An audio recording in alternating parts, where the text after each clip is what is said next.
Hi everybody, it's Douglas Amadishe here for another video for NobodyMotivation.com, where we aim to hit you up with videos on a weekly basis designed to educate, motivate and inspire you to achieve your biggest, brightest, boldest goals. Now, this video is all about privilege. When we're talking about setting goals that are big and groundbreaking, sometimes our past has the tendency to hold us back. Sometimes we feel that we are not privileged enough. Sometimes we might feel we're not worthy enough for greatness. Or sometimes we might feel that we have high expectations to uphold. For instance, if you're born into a family whereby there's a lot of wealth, there's a lot of pressure on you to achieve high things. So this video again is all about privilege, whether you're born with a silver spoon in your mouth or born with a plastic spoon in the mouth. This video has something for you in terms of helping you get the confidence, get the boost of encouragement to say, yes, you are worthy to achieve great things irrespective of your background. Silver spoon, plastic spoon. I was born into this world with a plastic spoon in my mouth. I didn't have privileges. I came to the UK in 1978 as a refugee along with my other sisters. Okay, our upbringing was one of struggle. We had jumper cell clothes.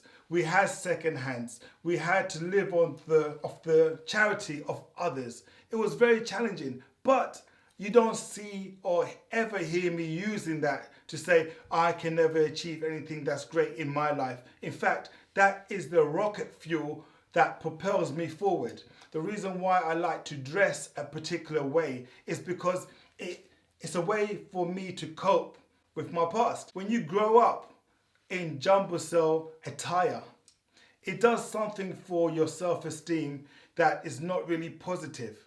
I remember an incident when I was younger where my mum had gone to the jumbo cell, picked up some clothes, which she done normally on a weekly basis. Every Saturday she'd go to the jumbo cell, pick up some clothes for me and my sisters.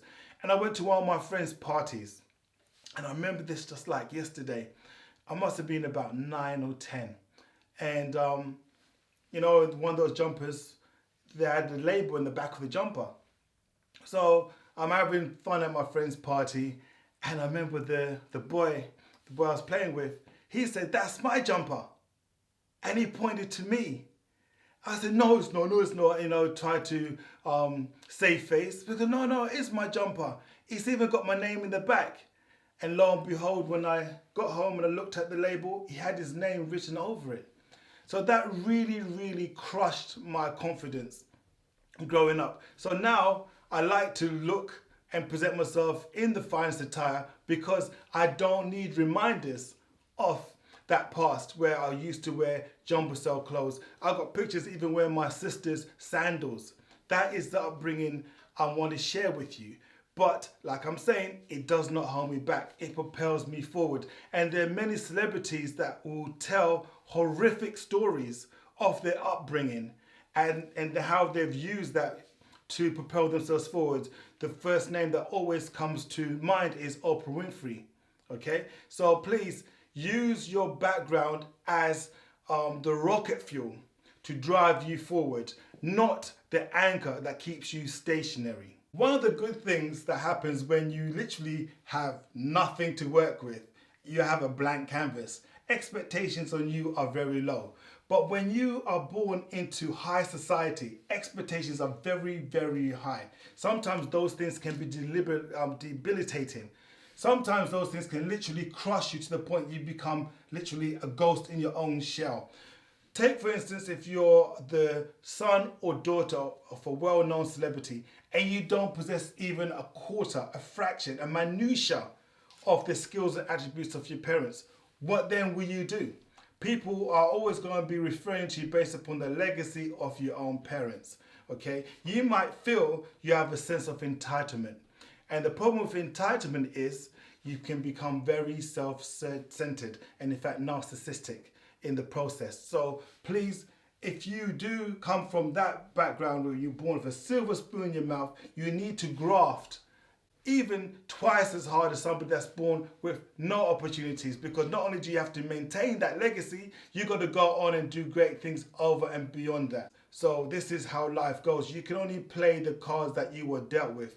And for those of you who play poker, you would know sometimes a bad hand is the winning hand. It's how you play the cards you were dealt with in life that determine how successful you are going to be. There's a common theme, irrespective of whether you were born with a silver spoon in your mouth or plastic spoon in your mouth. That is one of work ethic. You're going to have to work extremely hard regardless. This is the way life goes. You work hard and you achieve the results. Listen, it takes just the same amount of effort to not go to work as it does go into work. It's just a different way we implement the energy that we have. Lying down on the couch like a sloth means that you have to lie to your partner, lie to all those around you, because they might know that you're actually capable of going to work, but you are choosing not to go to work. So what do you tend to do? You tell lies. Yeah? You're not feeling well, etc., etc., etc. The lies are endless. But then when you actually go to work, you are putting yourself in a different mindset. Yes, it's hard going to work, particularly when you're in an environment or in a profession that doesn't actually meet the needs of your inner calling. But just the very nature, just the very act of you going to work sets you aside for those who do not go to work. So yes, you're going to have to work hard. And for those who do go to work 9 to 5, end up working in an environment that's not aligned to what they want to be, you need to find those extra hours, be it 1 hour a day, 2 hours a day, 3 hours a day, focusing on your own calling, on your own goals outside of work. If you do not do that, you're just working aimlessly. You need to be multifaceted. You cannot be just a one-trick pony, meaning your 9 to 5 is all that you can do. If that is not aligned to what you really want to be, you need to develop other skills. A person's sense of self-entitlement is applicable whether you are born with a silver spoon in your mouth or born with a plastic spoon in your mouth.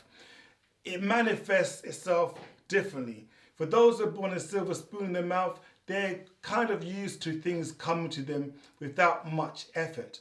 But equally so, if you're born with a plastic spoon in your mouth, literally, you can have a situation whereby you are expecting things to come to you in the form of aid, charity, handouts, okay? And that could teach you to be helpless, whereby you have the same physical attributes as any other human being. There's nothing to stop you who was born in a poverty type home to achieve great things, equally to somebody that's born into wealth. It is how you manage this sense of entitlement, which can be really, really dangerous. It is dangerous because nobody owes you anything in this world. It's what you do with the time you have on this planet that counts. Nobody owes you a dime.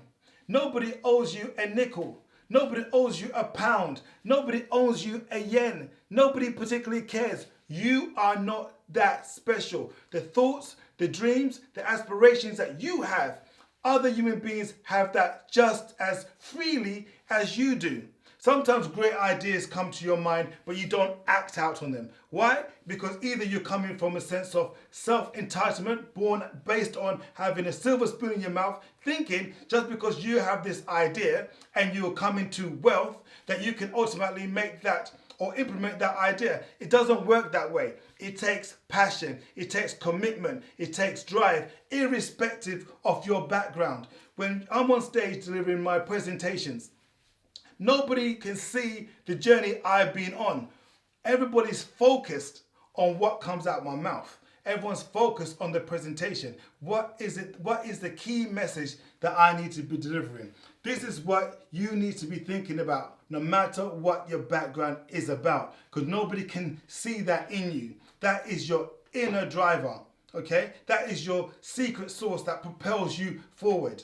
Okay, and we all need that in order to achieve great things in this world. But self-entitlement can hold you back because you will take things for granted and people will not be there at the crunch time to help you.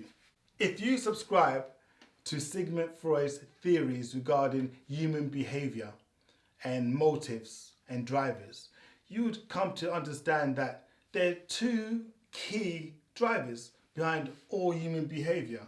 One of which is sexual, which is not going to be covered in this video, obviously. And the second one is the feeling of being great. We all have this sense of wanting to be great, wanting to be acknowledged for the things that we have done. This is why if you look around you as you drive, buildings are named after people. You know, people want to leave a legacy. Everything that has been built has been built out of this sense, this inner sense that people have to be great, to leave a legacy, to leave something behind, to be acknowledged for their time on this planet. But that does not mean that you have an entitlement to anything that is great based upon your upbringing. It doesn't mean that at all. You still have to work, irrespective of your background, okay, or your class, whatever way you want to frame your narrative. You have to work hard to achieve your goals. The bigger the goal, the more steps that are needed in order for you to achieve the goals. You have to be diligent in maintaining your good physical health and mental health at the same time, and keep being confident. Be confident and have faith that you can actually achieve that goal. I'll put all this down in my book, The 140 Rule, which you can download from the links below. And remember guys, all of this means nothing if you don't apply and share. Each one, teach one. This has been Douglas Hamadisha for NobodyMotivation.com. I'm out.